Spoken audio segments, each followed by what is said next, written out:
میرے رسول پاک علیہ السلام کی خدمت میں عورتیں آئیں، عرض کرنے لگے یا رسول اللہ اسلام میں ہمارے لیے بھی کوئی نفع ہے؟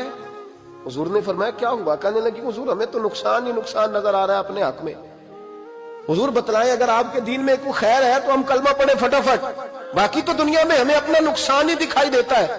یہ بھی امام طبرانی نے لکھا ہے، محبوب علیہ السلام نے فرمایا تم پہلے اپنی بات کرو، پوچھنا کیا چاہتی ہو؟ کہنے لگے یا رسول اللہ ایک تو ہم نے سنا ہے اسلام میں بھی ایک معاملہ یہ ہے کہ جن دنوں عورت ناپاک ہوتی ہے وہ نماز نہیں پڑھ سکتی، وہ روزہ نہیں رکھ سکتی۔ حضور یہ دینی نقصان ہوا، اور دو عورتوں کی گواہی ایک مرد کے برابر ہے۔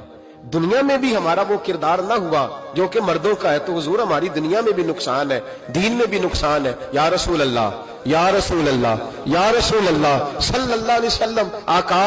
پھر تو یہ ہوا کہ ہفتے مہینے کے بہت سارے دن عورت ویسے ناپاک رہی، دین سے دور رہی، اور اگر وہ قومی معاملات میں کوئی کردار ادا کرنا چاہے پھر بھی اس کی گواہی دو عورتوں کی ایک مرد کے برابر، تو حضور دنیا کا بھی نقصان دین کا بھی۔ میرے کریم نے فرمایا بیٹھ جاؤ بیٹھ جاؤ۔ عورتیں بیٹھ گئیں تو محبوب فرمانے لگے تمہیں پتہ ہے جب کسی کے گھر میں بیٹی پیدا ہوتی ہے حضور کیا ہوتا ہے؟ فرمایا میرا مالک دو فرشتے بھیجتا ہے، فرمایا وہ آ کے گھر والوں کو سلام کہتے ہیں، جنوں اور انسانوں کے علاوہ ساری دنیا ان کے سلام کو سنتی ہے۔ فرمایا پھر وہ فرشتے اپنے پروں سے اس بیٹی کو ڈھانپ لیتے ہیں اور پھر اس کے سر پر پھیرتے ہیں، اور فرمایا پھر وہ ان کے باپ کو کہتے ہیں ان کی صحیح طرح پرورش کرنا، پھر ان کے ذمہ داروں کو کہتے ہیں، ان کے خاندان کے بڑوں کو کہتے ہیں صحیح طرح پالنا۔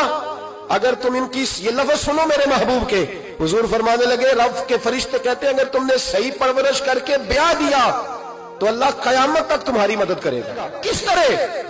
اللہ تمہارے رزق میں بھی تمہاری مدد کرے گا، اللہ دنیا کی مشکلات میں بھی تمہاری مدد کرے گا، اور جب مرنے لگو گے یہ شارحین نے قیامت تک کا ترجمہ کیا۔ شارحین فرمانے لگے گویا حضور فرما رہے ہیں جب تم مرنے لگو گے بیٹی کی پرورش کرنے والوں تو رب کریم تمہیں کلمہ یاد کرا کے تمہاری مدد کرے گا، اور نکیرین کے سوالات قبر میں آسان کر کے تمہاری مدد کرے گا، اور قبر میں جنت کی کھڑکی کھول کے تمہاری مدد کرے گا۔ میزان عمل پر تمہارے عملوں کا وزن زیادہ کرا کے اللہ تمہاری مدد کرے گا، پل صراط پہ تمہیں آسانی سے گزار کے تمہاری مدد کرے گا۔ میزان عمل پر اپنے محبوب کے ید اللہ والے ہاتھوں سے تمہیں جام پلا کے اللہ تمہاری مدد کرے گا، اور فرمایا تمہیں دوزخ سے بچا کے جنت میں ڈال کے رب تمہاری مدد فرمائے گا۔ یہ تمہاری مدد ہوگی۔ حضور نے فرمایا یہ تو ہے بچی کی پرورش،